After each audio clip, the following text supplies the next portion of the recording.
اور رسول اللہ صلی اللہ علیہ وسلم نے فرمایا غصہ شیطان کی طرف سے ہے، جبکہ شیطان آگ سے پیدا کیا گیا ہے اور آگ پانی ہی سے بجھائی جاتی ہے۔ جب تم میں سے کسی کو غصہ آئے تو وہ وضو کرے۔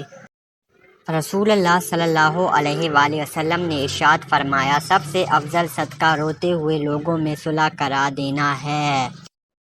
رسول اللہ صلی اللہ علیہ وسلم نے فرمایا جس شخص کی نماز اثر رہ گئی تو گیا اس کے اہل و عیال اور اس کا مال تباہ و برباد ہو گئے۔ رسول اللہ صلی اللہ علیہ وآلہ وسلم نے ارشاد فرمایا تم میں سے پوری عقل والا وہ ہے جو اللہ سے سخت خوف والا ہے۔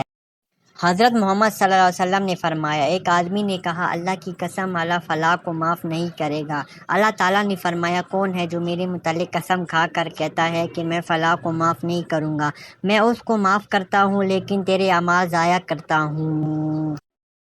ہمارے پیارے نبی محمد صلی اللہ علیہ وسلم کا فرمان ہے گناہوں سے توبہ کرنے والا مومن ایسا ہے جیسے اس نے گناہ کیا ہی نہیں۔ رسول اللہ صلی اللہ علیہ وآلہ وسلم نے فرمایا آسانی پیدا کرو تنگی نہ پیدا کرو، لوگوں کو تسلی دو نفرت نہ دلاؤ۔ رسول اللہ صلی اللہ علیہ وسلم نے فرمایا کہ اللہ تعالیٰ ماں باپ کو ستانے والے کو موت سے پہلے زندگی ہی میں سزا دیتا ہے۔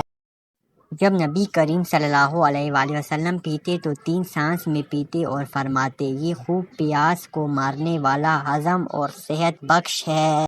رسول اللہ صلی اللہ علیہ وسلم نے فرمایا تمہارے دنوں میں افضل دن جمعے کا دن ہے، پس جمعے کے روز مجھ پر کثرت سے درود پڑھا کرو۔